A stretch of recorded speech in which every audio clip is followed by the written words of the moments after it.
Good morning, everyone. Welcome to Entrepreneurs Hour. My name is Chris Austin, and I am your host. So welcome to Entrepreneurs Hour, the show where we bring you inspiring stories, expert insights, and practical tips for entrepreneurs right here in our community, as well as the people who support them. As I said, I'm your host, and I'm also the president of RDEA and the Rock Coast Entrepreneurs. Thank you for tuning in or streaming live on 93.3 WRFR. So again, that's live. You can also stream us on the WRFR.org website. And thank you to all who are watching us now during our Facebook Live event or in the future on the Rock Coast Entrepreneurs YouTube channel. Joining me today is a special guest, a very well-known person in our business and hospitality communities, Erick Anderson. He's the area general manager for the Midcoast business that everyone is very familiar with, the Bayview Collection in Camden, Maine. He's the chair of the Camden Area Business Group. He also serves on the Maine Tourism Association's board, and he is an entrepreneur for over 10 years. Welcome to the show, Erick. Thank you for having me, Chris. Absolutely. So, Erick, I'd like to have you just introduce yourself and kind of talk about your journey professionally and how you got to where you're at, and we'd love to hear that story. Certainly. I think the year would be 2001, postgraduate of Madomic Valley High School. I was scheduled to, or I was planning to attend college for electrical engineering. Kind of had the jitters, as most students do as they leave high school. And I found an opportunity with some friends that were headed down to Florida to explore hospitality and work for a hotel down there.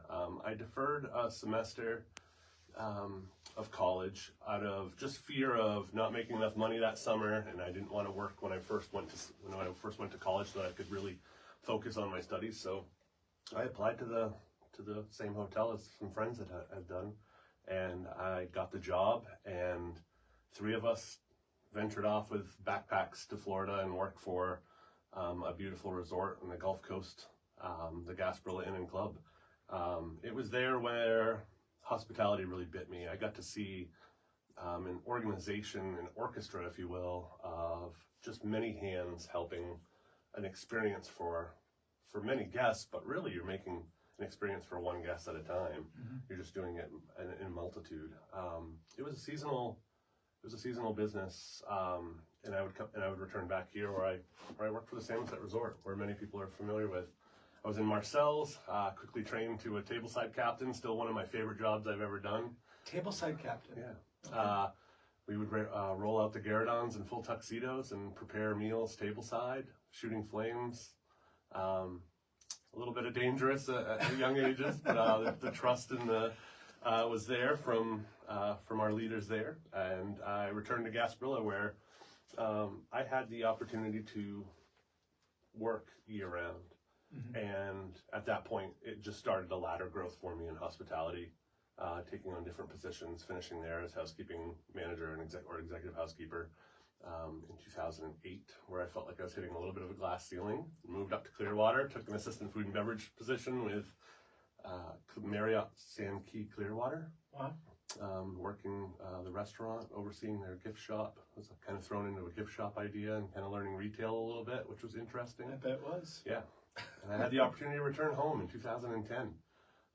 I met the great folks at what is now known as the Bayview Collection, but it was just Lord Camden Inn at the time. Mm-hmm. Marion and Stuart Smith, who own Main Sport, Lord Camden Inn, were building Grand Harbor Inn, and it was getting ready to come on board.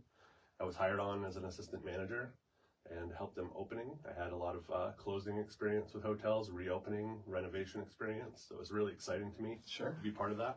We opened Grand Harbor Inn in June of 2010 and hit the ground running. It was shortly after that we had sit-down conversations, and I became the general manager of the two properties. 36 rooms at Lord Camden Inn, mm-hmm. 11 rooms at Grand Harbor Inn. Well deserved. Yeah, we know your workhorse. Yeah, sure. Over the years, 2016 is when we brought on 16 Bayview Hotel. Beautiful. It's a beautiful spot. 21 rooms with catering, conference services, food and beverage, a craft cocktail and eatery in the lobby, as well as a seasonal rooftop restaurant with views of Camden Harbor. And now we're sitting in 2024, and we've just opened Rockport Harbor Hotel with a great team over there. Now I'm the area general manager of the 3 properties in Camden. So I hold about 69 keys over there, and then we've got an operations team that's over in Rockport. Wow, that's awesome. And tell us a little bit about, so when we're going to dive a little bit more into that. So, what sets these properties apart? I know that there's a lot of hospitality in our region, but like, what is the X factor for the properties? We're really priding ourselves now on handcrafted hospitality. We're looking for individuals with a unique sense of personality that we can train process with. It's a welcoming attitude, an embrace of our area, an excitement to want to have someone leave with us with a smile. Each property is unique, if that's what you're referring to itself. Lord Camden Inn is our matriarch. It was built in between 82 and opened its doors in 84. It was a 36-room hotel encased in an historic Masonic temple. I didn't know that. So it was built after the Great Camden Fire in 1893, and it ran as a Masonic temple up till 1982 when Mary and Stewart purchased the building, and the Masons consolidated their chapter with Rockport. So we have unique, different size rooms in Lord Camden Inn, from standard rooms to suites, to water views, to harbor views, to downtown. So it's really a little bit of a difference on what people want to experience when they're there. Grand Harbor Inn can't get any closer to the water. It is a warmth of Tuscany inspired design, large rooms. It was brought on with so many loves of travelers that have gone around the world to bring back little nuances such as showers or tubs. It was a lot of the staff input and feel as well, to just share one of the things that we loved when we traveled around. So it's quite an experience. A lot of folks are wowed when they're walking through that property. 16 Bayview takes on a very similarity of Grand Harbor Inn. Once you knew that footprint was what was desired, then you can really kind of come in with different soft goods, colors, and change it. So 16 Bayview takes on more of a contemporary approach, sitting in a historic shop. So it was once a garage from the early 1900s. Yes. Later, the Bayview Street Cinema, as many people know. So we have a lot of historic nuances within the buildings, to include steel structure or hardwood floors that are original to the building. With even some of the grease spots from the cars. Exactly. I mean, it's such a, and when you're down in that bottom space, the event space, and you look up and you see the rotator, that how they used to rotate the cars on the elevator, like, it's totally awesome. Like, I love going there. So, what are the challenges of managing multiple properties? Because I'm sure, especially in the prime season, like, that's got to be a lot. So tell us a little bit about how do you do it? Like, what are the challenges, and how do you accomplish success like you have? Quality individuals with a passion for what they do, building teams, entrusting and empowering teams to make decisions based on ownership. There's no rule book to it for us. I think the stroke of luck is that they're all within a block from each other. So I wear a lot of shoes throughout the season because I wear down soles of my feet walking on Main Street, Camden, and down the landing. But realistically, it's starting from ground zero, focusing inward on your team, empowering them, entrusting them, and once you've gotten that camaraderie, then it will translate to the world-class hospitality that you want outward for all your guests. So, and I know that in the hospitality industry, one of the biggest challenges, and we've talked about it, even for some of our previous guests, is that it's really, really hard to find good quality people, or just employees in general. So, and I know that you've been staffed, you guys are very well staffed. So how have you been able to accomplish that, where there are so many other organizations that just can't even stay open 7 days a week because they don't have enough staff? It's a little bit of a Wizard of Oz cloak trick, never turn your back to the audience, never show them that you're sweating. We certainly go through times where we're unsure how we're going to make it through in a way, but for some reason, if we stay positive, we have an inner kind of running joke that we pray to the hospitality gods. But what we're doing is getting ourselves out there through networking, as well as through our own teams. Like if they love where they work, then they'll speak the word as well. And then when we're sitting in front of individuals, we're looking for the spark. It's in the eye. You can see the glimmer. You can see the smile. It's natural. And then from there, you know that's somebody that you can develop, you can work with and bring on the team. So a lot of times, hospitality has a mixed bag of backgrounds. And a lot of degrees as well that end up maybe taking a sidestep because the hospitality bug bit them. Interesting. That is awesome. And I talked to one of your employees they've been with you for over 20 years, and the word that they used was family. About the Bayview collection. So that's amazing that feedback. I heard that feedback from. It's true. Like that's how they feel, and that is a wonderful thing that you guys are doing over there. So what are some of the key lessons that you've learned in leadership? Because that's a lot of responsibility. So what are some of the things that you've really learned in that role? I believe as a leader, you have to work with, and that's my driving force, is showcasing with a team that we will get through it together. It's not a directive. You can build teams with, and then once you've gotten solid footing, you're able to give direction and then allow people to build and then lead their teams themselves. But I think that's where I've always myself come natural, is wanting to be in the midst of it all. I was always interested in my youth as to how things worked and tinkered. I tinkered with many things, whether it was building guitars or cars or stereos when I was younger. So it just translates into my path in leadership, where I see, okay, this is exactly what a leader is supposed to be. It's supposed to be someone who can take you by the hand and show you, can improve you, and while also developing the product and the organization you're with. We've come from a long 14-year road with this industry, or with this company, where we had different organizational charts, where it was just manager, and then a team. We don't like to call anybody employees, we call them associates. So we just feel like it's a better title. Again, it's that family, but without being too cliche. Right. Everybody wants to say their door's open, or everybody wants to say we're a family, but you have to own that. So looking at our organizational charts, looking at how we work all the time to change, we've developed levels of growth within our company now, whether it's first supervisor steps or managers or directors. And with that company growth, we are able to retain a really solid percentage of staff when we're seeing spark an individual, recognize them, allow them to create careers.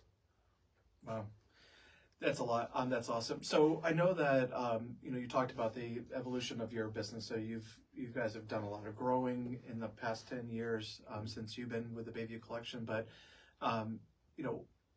and I know we're going to do a deeper dive when we get into some more topics here shortly. But how have you evolved, like on the market? Like it seems like you have to do things a little bit differently in Maine to be able to attract people to come to your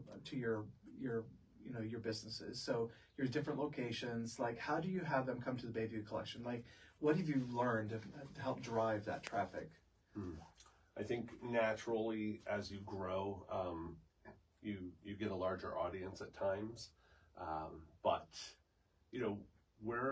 Midcoast Maine isn't easy to get to all the time. I mean, it's an hour and a half, hour and 45 minutes north of Portland, an hour and a half south of Bangor. So folks, when we built 16 Bayview, I'll use that as an example, trying to attract maybe executive clientele with retreats and board retreats.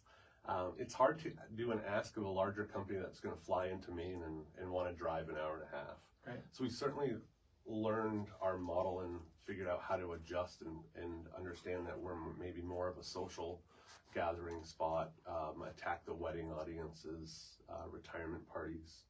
And then if we do have businesses within Maine for those said retreats, we can look at those and show them what we have to offer and what will be different from others.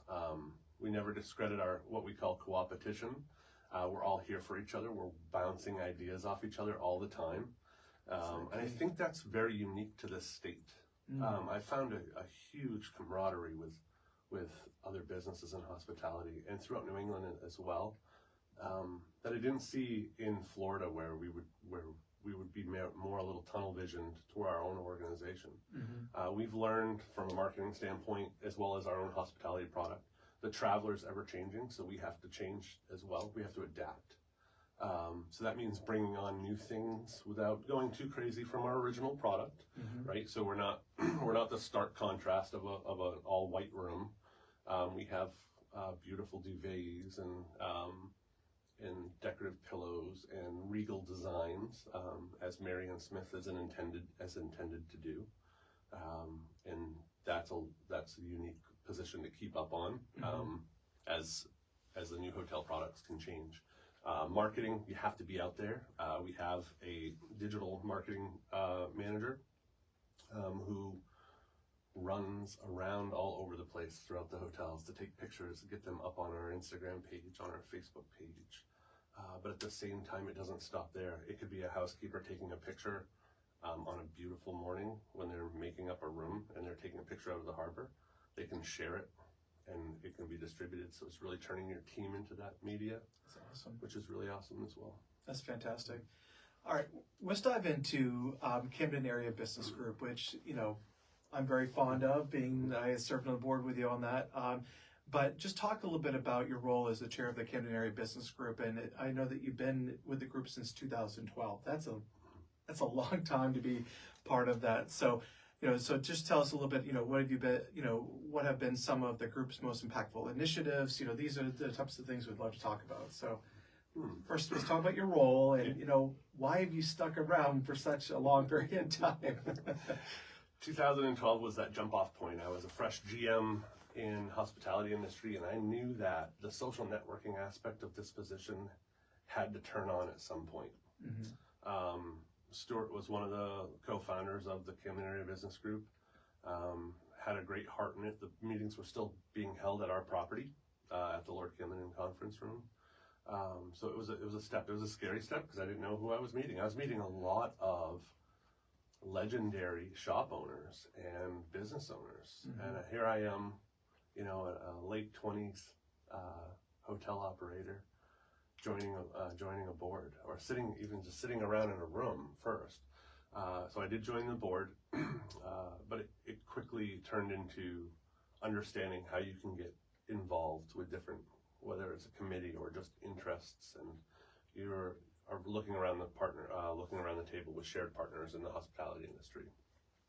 I'm not 100% sure what year I took the chair position. It's getting fuzzy over the years, I think, but I have been off the chair when we have really great developed growth a few times, and had some great successors. I've stayed on the board as a historian, and then I stepped back into the chair role when a previous board member had to move into a different area. So kind of a rescue position, and then I've kind of sat there. Glutton for punishment? No, I won't use that word, but I will never let anything fall. So while each year I'm looking for individuals to spark an interest, I don't want to push anybody and make them fearful. However, we all know that at some point in time, Mother Bird kicks somebody out of a nest and they have to fly. I have a really strong board these days. We are vested interest in all of the things that we do. It's the Camden Area Business Group has morphed. Once a meeting that met monthly to talk about just common issues has now includes, it was just the downtown Camden, now includes towns that support Camden. So Lincolnville, Hope, Rockport, can all businesses within those footprints can all be members of the Camden Area Business Group. So that was the rebranding that went on, right. Somewhere around 2016, I do believe.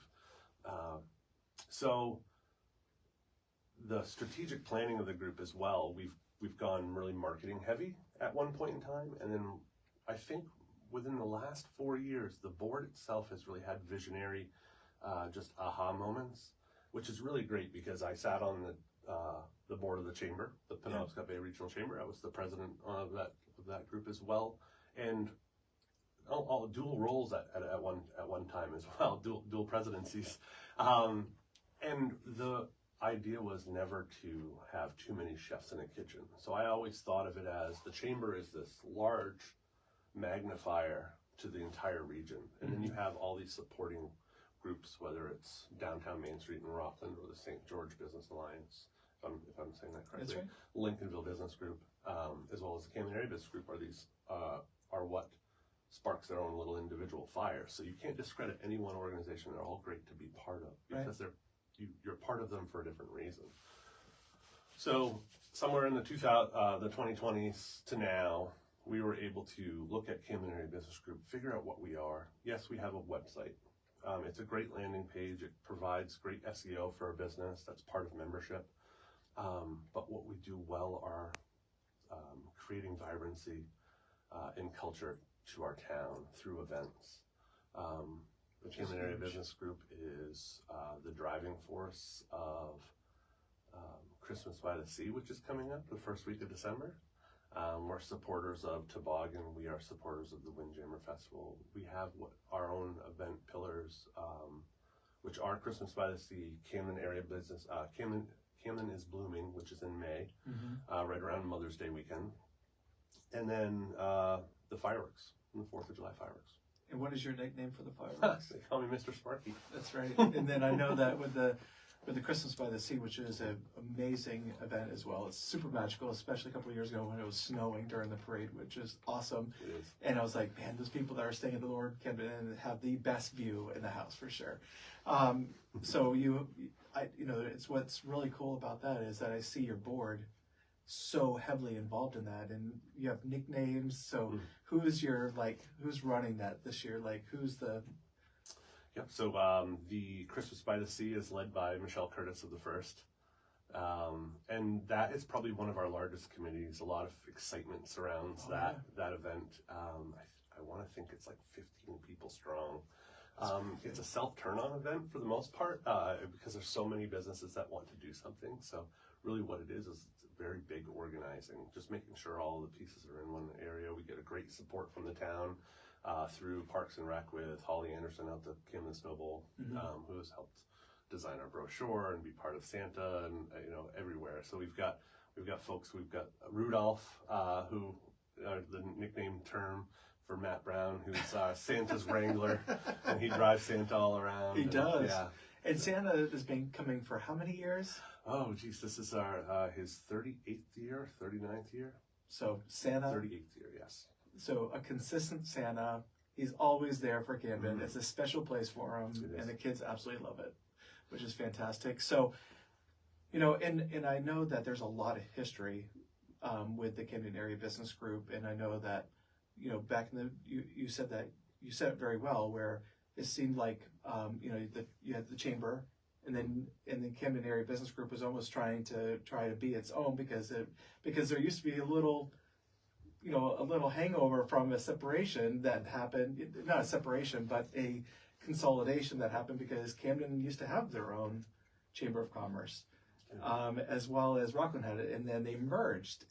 and so that's always been a rivalry. Just ask any kid that goes to Rockland High School or Oceanside in Camden. But anyway, so, but I would just say is that it's great to see the evolution, and I was a little bit a part of that too, but I love that now that's your lane, the events, but also it's not just events, it's the support of area small businesses. So let's talk about that. Let's unpack that a little bit as well. Because, we talked about Rockland Main Street. We've had them on, David Gogel, and just, but that's a different type of organization. And so I know that Camden tried to start something up very similar to that. It just didn't work out, but it kind of got absorbed by the Camden Area Business Group. And so can we just talk a little bit about those initiatives and that evolution? I think the Camden Area Business Group has seen things that work really well, and has always been maybe a safety net for not allowing something to fall through the cracks. Karen Brace is credited really well for her role in the town of Camden for Economic Community Development Director. and she formed the Connect Over Coffee networking group, which was a morning group once a month. When that role was no longer, Camden Area Business Group saw fit. That's where we jump in. This works. This works so well that it replaces our morning, our annual or our monthly meetings. It draws a crowd. It's not just open to the members. It's open to residents and other interests alike. It rotates at different businesses, so it keeps kind of an energy. It's very similar to business after hours. Yeah. Although we're not drinking beer and wine in the morning, we're drinking coffee and maybe a few pastries. So from 8 to 9 on the first Wednesday of every month, we host at a different location at a member location. That is the good bonus part of being a member, is you are allowed or you have the opportunity to host one of these.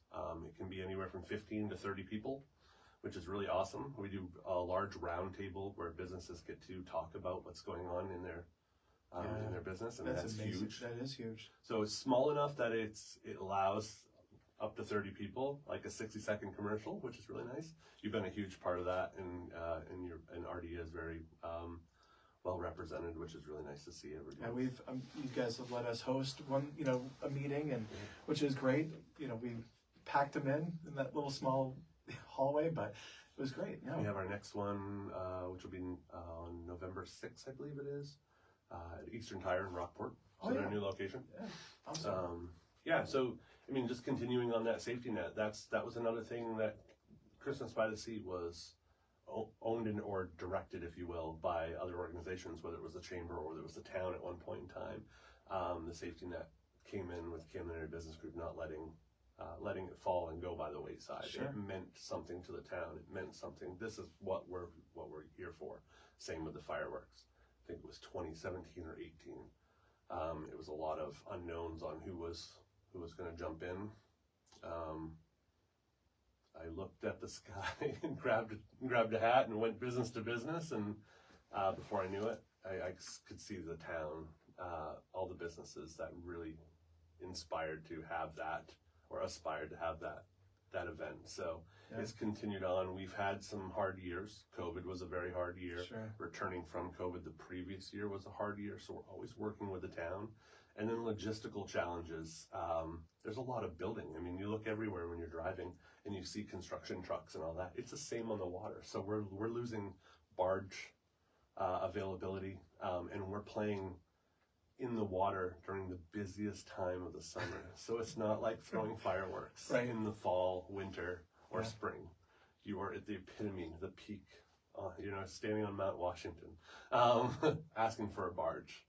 That has to be down for an entire day and a half for outfitting and rigging. Yeah. Mm-hmm. And you talked a little bit about the spring event that you did, but that spring event also really, really helps your downtown businesses. So can you share a little bit about, Camden is Blooming and how it impacts small business? Mm-hmm. So we're always looking at either different committees or just work groups or discussion groups on how do we take tourism and pull them into our shoulder seasons, whether it's spring or whether it's fall, bring people in the winter. And this event, Camden is Blooming, was an idea to recognize new businesses coming into the town at one point. Okay. It wasn't as quite large as what we have now going on, but continuing it on its legacy, it has to be about now probably 12 years. I think I'm going to be writing the 12-year hello to the select board to get approval for townwide sidewalk sales. It's the only townwide sanctioned sidewalk sale that's been approved time and time again. So we kind of hold that to our hearts really well. Sure. It's a way for shops to, if they want to participate, it's not a forced participation, but it's a great way for them to maybe purge some shelves, getting ready for new stock. Mm-hmm. Restaurants to turn on their lights, try some new things, maybe have a special during that weekend. And it's right at the very beginning time when the boats unwrap and they're ready for their first sale. So it's It's about getting community downtown. Yeah. Maybe before tourism truly hits. So we want the residents of the greater Midcoast coming into downtown Camden, seeing and experiencing it without what they think is crazy traffic, and there's ways to get around it, but it's usually a beautiful time. Spring, we're all antsy to get out of the winter four walls that we're in, and it has pulled tourism into May, which is really nice. Yeah. Also with the help of another great group who has formed Jazz in June, which is a beautiful weekend to add tourism to the beginning of the month of June. So it's usually right around the 10th. Oh, that's awesome. And it's great to hear also the town of Camden, being so involved, because I know that they're usually coming to the Connect Over coffees, so that way they're sharing what's going on with the town, which is great. You talk about Holly and her involvement with Christmas by the Sea, which is great. So I love hearing that the town is getting involved. And I know sometimes the town will get, not the best press sometimes from their businesses, but here at the end of the day, this is showing how involved they are, which is great to see these towns being so involved. So you open up the door for the next topic that we're going to go into. So you talked about tourism, and you sit on a board, the Maine Tourism Association. So I'd love to talk a little bit about about you being on that board, what it means to you, and then we'll dive into tourism in Maine. Yeah. Always looking for a different growth in leadership and networking, seeing where I can be a part of something larger, or just into the next part.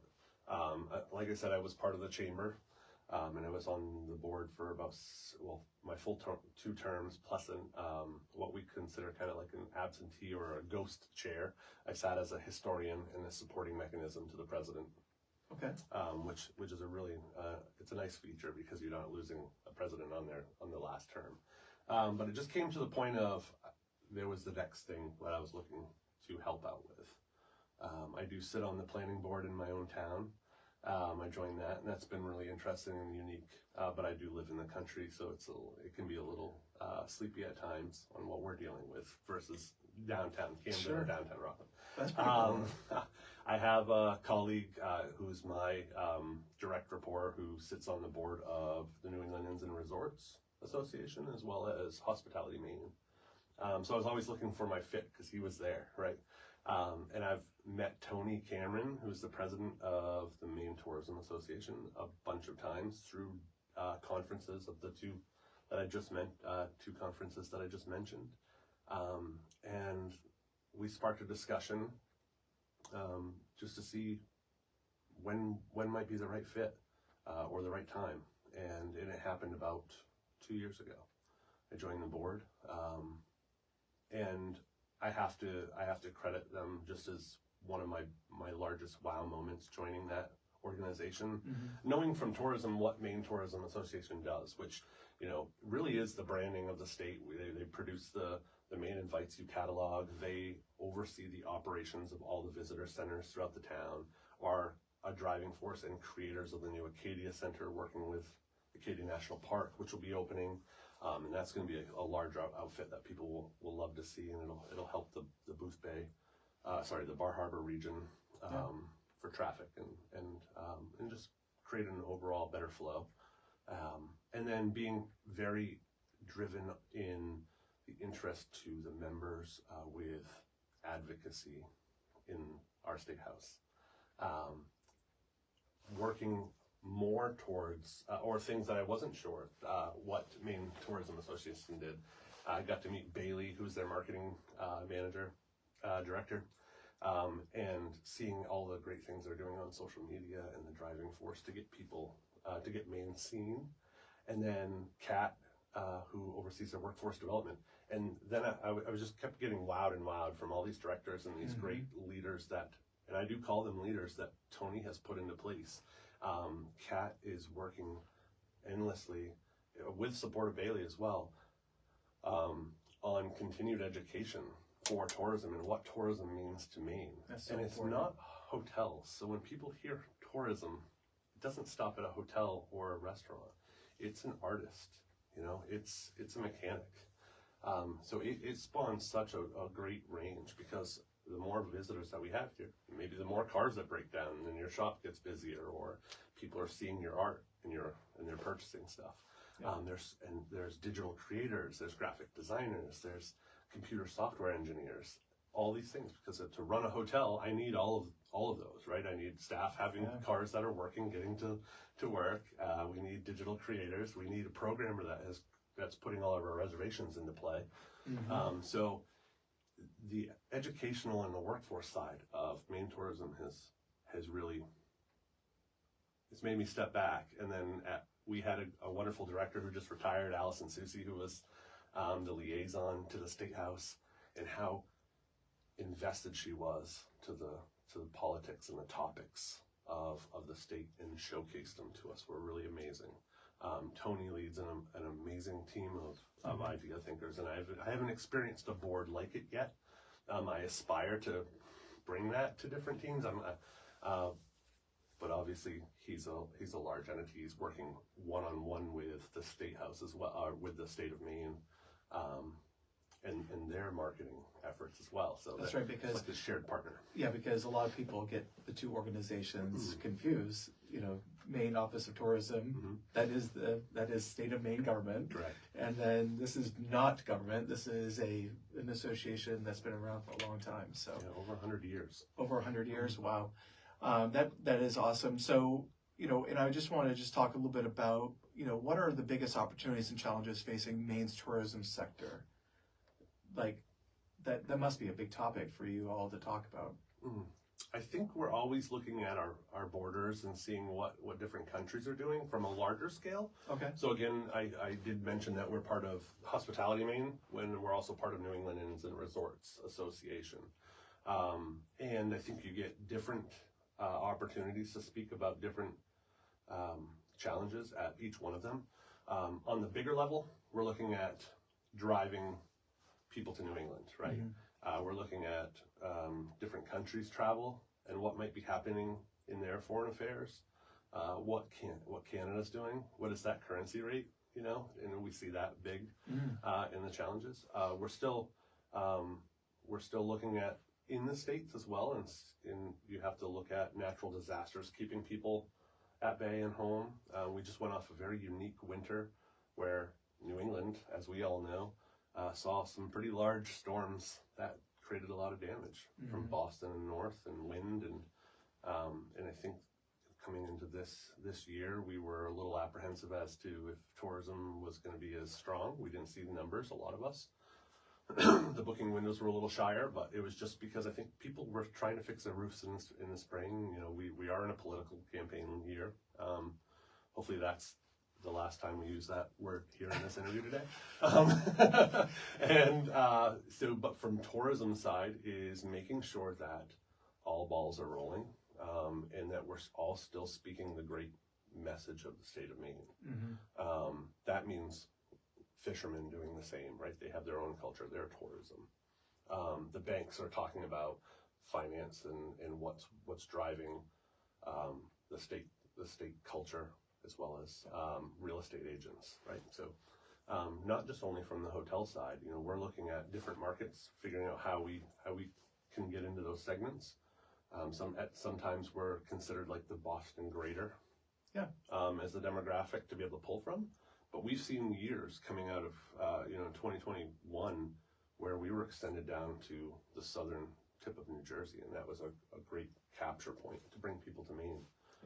With a year like this year, I hope everybody had their cameras out, taking pictures. Every season this year has been amazing, and it should be a marketing opportunity for everybody. If they haven't, run out really quickly today and take a picture this fall. We're still there. It's still like maybe a little past peak, but we didn't, with very little rain, and hopefully going into a great winter. So, agreed. From a hotel side, we're bound by the seasons, and you can't bring somebody in the winter to ski on rocks. So we're hoping for snow, and in the summer we want people to enjoy the water and under the sunshine. So there's a lot of factors for us in the hotel world. Absolutely. All right, we're going to transition now into you're here, as well as being a business leader for a small business here in our community, but also too, just like many Mainers, you got a side hustle as well, which I am, very fond of, because there's some traveling billboards on tow trucks out there that you've helped with, which is awesome. But, I'd love to talk a little bit about, because listen, you got a lot on your plate. You've been serving on a lot of boards, but you got a side hustle. So why do you have a side hustle? And, and tell us a little bit about it. If there should be a subline to any entrepreneur, it's one that I live by, and it's idle hands are the devil's playground. Yeah. I don't know how to turn off at times. I love to sit on the couch with my dogs, but I have to be tinkering a lot. When I lived in Florida, I joined a Jeep community, and I was traveling around the state, camping and off-roading, and meeting a lot of folks from a lot of different cultures. I was meeting lawyers and doctors and policemen and mechanics and hotel guys. I quickly became a sponsor of the state through a forum that we were all part of, and I had to get graphics, and I was working with a friend who owned a hardware store who picked up a vinyl cutter, and I would just kind of design on MS Paint back in the day, and he would say, "Okay, let me digitize this," really, because it's going from Nintendo to PlayStation, if you will.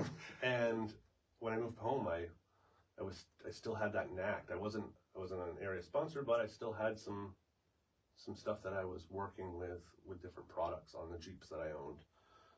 So I picked up my first vinyl plotter in 2013. I started learning software and programming through online tutorials and YouTubes, and just saying you really can't break anything in the world and not fix it. And if you do break it and you have to fix it, then you know it from start to finish. Sure. So that's what I do tell a lot of my teams. You can't break it, and if you do, we'll show you how to fix it. So yeah, it stemmed off to first business signs. That was kind of my interest, like after doing obviously some decals for my cars, but some business signs, and it just has gone from there since 2013. Word of mouth. I'm a hobbyist. I'm not another crazy billboard business that's out there to take away from some really awesome designers in this area. I actually collaborate with a lot of them, and I think what keeps me different is I'll be real with you. If you come to me, I can't do it. I'm in the epitome of my hospitality season. I'll give you a timeline, right? Or I'll say, look, this is really a better fit for this business or this business. I know the owners really well. We get them in talks, and that's what they're there for. They're the marketing and designers in our areas. And so, okay, I'm just pause for a second. Yeah. This is the second time that you talk about collaborating with what some people would consider, their competition, their enemy, we should say. That's sometimes the mindset, like, oh my gosh, they're the competition. But in hospitality, you're doing that.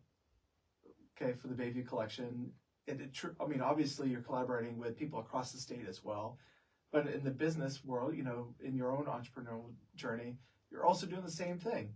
So why is that so important? Yeah, we don't believe in competition. It's coopetition, is how we say it. I love that. That's definitely a new word that we're going to be bringing back here in the show. Yeah, if you're a caller to the hotel and we don't have any room nights, we're sold out. You're still experiencing our hospitality. You could still go online and write a review about, I called them, they just said no and hung up. No. The hospitality starts from the heart. You're talking to someone. You want them to come to the area.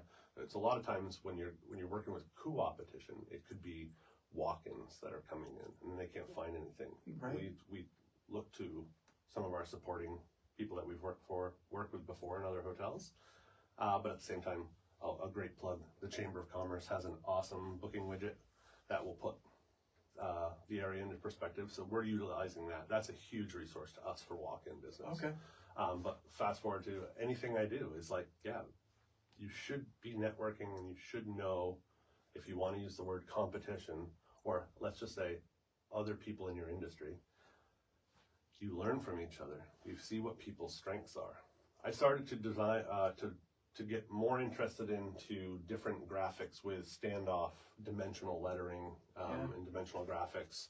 A couple of years ago, I picked up after doing a lot of stuff by hand on a bandsaw, I picked up my first CNC machine, and I saw the need for that, which was missing, with a lot of our great sign makers in the area retiring, and plus I love machines and stuff like that. I am a son of a blue collar technician, mechanic, and as well as a financial banker. So my mind always wants to know, like, how is this working? So I did pick up my first CNC machine, and that's a lot of what I do now. It's kind of dimensional stuff, but it does not stop me from laying flat graphics on, like you said, a tow truck or something. I've seen some of your signage. Like, there was one that had trees, and it was like 3D. It was like, had 3 or 4 different layers to it. It was absolutely gorgeous. And so, but yeah, I mean, the graphics that you're doing are just amazing too. So I'd like to just dive into, into your personal, philosophy of giving back to the community. And I know that you're very, very active, and we've talked about that. Why is that so important? And I know that we've been talking about that for weeks and weeks and weeks now, how important it is to be involved. So why is that so important to you? Yeah, I think when I first got into hospitality and watched managers grow and grow, and I would always look to the GM role and say, ooh, I'm going to be there one day. I thought it was kind of a forced thing that had to come along with it. You had to be part of networking groups or the chamber board or something like that. Once you get involved into them, and you don't necessarily have to jump right into a board, you can join these fun little committees that are all over. The chamber has them, whether it's the golf or it's the events committee or anything like that, or advocacy.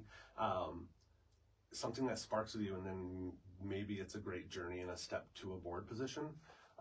Once you see it, you start to see how it is part of what you already do.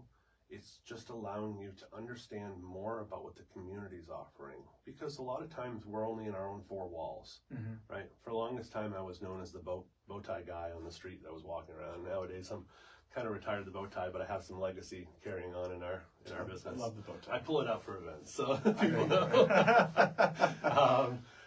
But if all I'm doing is focusing on the hospitality at hand, I don't know what's new going on in the area as much, right? And I can't just go home, after a long day and then go out and drive back and explore for myself. So I'm meeting different business leaders.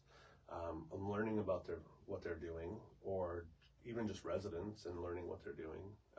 And it's natural. It's not a homework assignment that anybody can start these committees or just join a networking group and start to really see what they are. It's probably scary for some folks at first, until you have been in that one long conversation, and then every time you go, you see that one person again, so you have that connection, and then at every networking event, you grow by 1 or 2 people, and then it feels comfortable. It's like starting a new job. It's like going to a new school. Anything new is a little nerve-wracking, but then you realize why it's so important.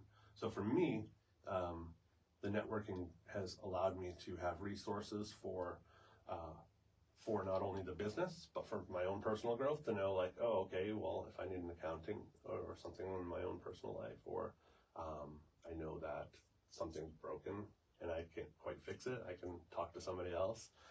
Talking real estate, when we were purchasing after we lived in Thomaston for 7 years, and now we live in Washington. So it showed who we needed to talk to. Yeah, of course. And just get different advice from. And I'm hoping that I'm giving that back to other people. Just kind of showing what it is from a hotel guy, but getting people and inviting them through my doors and saying hello and showing them the team. Every bit of our leaders, what I like to say is, you're not growing your head. You're actually stepping below the team and becoming the atlas to the world and holding them up. Smart. There's nothing. One of my biggest things that I hear all the time is, you have such a beautiful hotel here. All your folks run, a top-notch product. And I say, well, you hit the nail on the head. It's them. Yeah. And we have to praise them. So that's true. Yeah. Awesome. Now we're going to get into, wrapping up and your final thoughts. But before that, I did promise my girls, Nora and Harper, I would say hello. Good morning, girls. Good morning. Good. Absolutely. So just, I would just say, we've talked a lot today, and, I would love to get your perspective, because I think you have a great perspective in running, a larger scale small business, doing your own thing as well, participating in all these different organizations that support entrepreneurs, hospitality, retail. I mean, you're supporting so many. So I'd love to ask you, what is your parting advice to small business owners, entrepreneurs, and aspiring leaders? Okay. Be welcoming, service with a smile, optimistic, and go into every every meeting wanting to learn something about for a takeaway. Okay. From a leader standpoint, know that it's always with. You will not lead with just directions on a paper to someone. It's the George Washington and the rowboat. It's the Pied Piper. You're out there, boots on the ground. That's the only way a leader is going to continue to build themselves, because they don't look at themselves as better than anybody that's helping. I can't do it without any one of our team members at the hotels. They can all do it without me. Mm-hmm. But I'm, what I look at myself as maybe the historian to them if they have a question, or I'm there to support if they have a decision that they've made that may not have been the right decision. We can look at how we can adjust that for the future, but supporting them and empowering them, and being with them. So those are my key takeaways myself. What advice would you give the younger Erick Anderson? I love this question from your past interviews. I've actually reviewed this a couple of times in the past 4 years. Don't forget time to stop and smell the roses. As cliche as that sounds, you can build yourself and keep building and going. Don't forget family. Not that I have, but never forget family. But do know that even along a large career path, there's time to have fun. And I think I've done a good job at that, but I think a lot of times I'm afraid to step and go take a vacation or something because all this work I could do, or something else. So yeah. Always taking on a little more than I can chew, but at the same time, making sure that I always finish strong. Okay. Mm-hmm. Great advice. Mm-hmm. So I'd like to talk, let's talk about any type of promotions or anything, or more information about where people can learn more about the Bayview Collection. Certainly. The easiest way is www.bayviewcollection.com. That will be our parent landing site. That'll show you Lord Camden Inn, Grand Harbor Inn, 16 Bayview Hotel, and Rockport Harbor Hotel, along with our restaurants. We do have some awesome promotions throughout the winter. We've had the past 4 to 5 successful seasons with what we call a Great Rates for a Great Cause campaign, where we discount 2-night stays pretty heavily, up to 40 to 50% off when you donate $50 per night to a choice charity. Each hotel chooses its charity of choice right around now. So we're working on that in our director circle on which programs we're looking at, and we've been successful to raise 15,000 plus collaboratively, but some in the tune of 8,000, and we're talking from the month of November to April. Wow! So short period. We're learning more about those corporations as well, right? So networking, and it's really about our team choosing the right fits. We've had some great recipients in the past. That's awesome. And we're looking forward to another one. So those will be launching here shortly. Okay. So even if you live in the area, it's a great way. I mean, a staycation is phenomenal. Come let us show you how it can look different. Yep. It can feel different and feel away. Awesome. And then with Camden Area Business Group, you have a really big event coming up. I know Michelle's probably saying, yes, talk about it. So.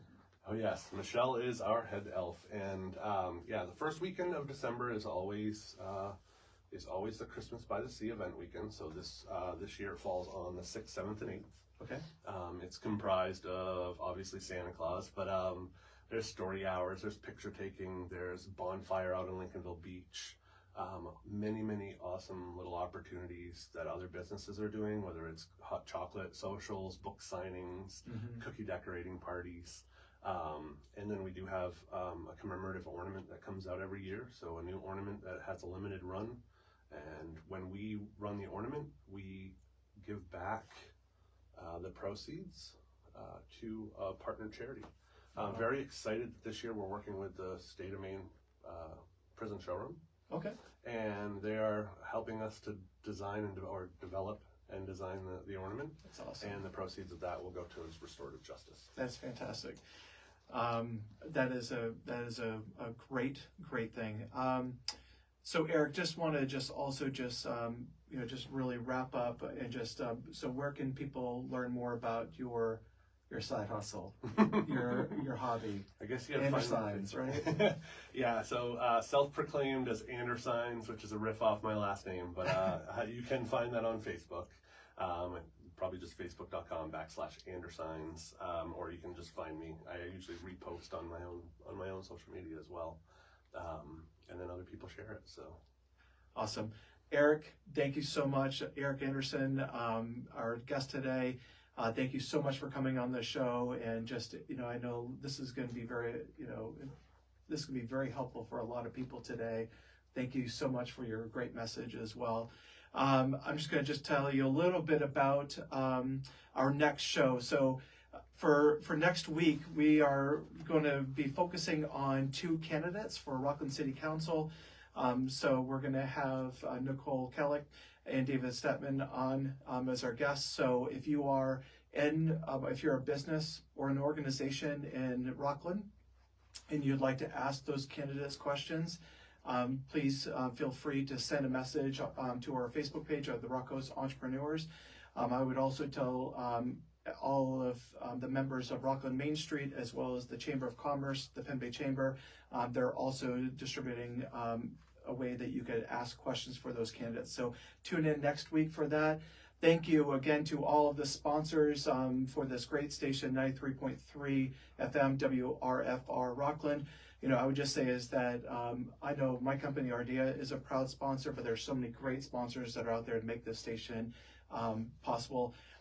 Remember, you can watch this on our YouTube channel for the Rock Coast Entrepreneurs. And we're just really grateful to our guests. And if you'd like to be a guest, if you have a story to talk about, if you're an entrepreneur or you support one, we would love to have you on the show. Thank you so much, Eric. Thank you, everyone, for listening. We'll see you next week. Thank you.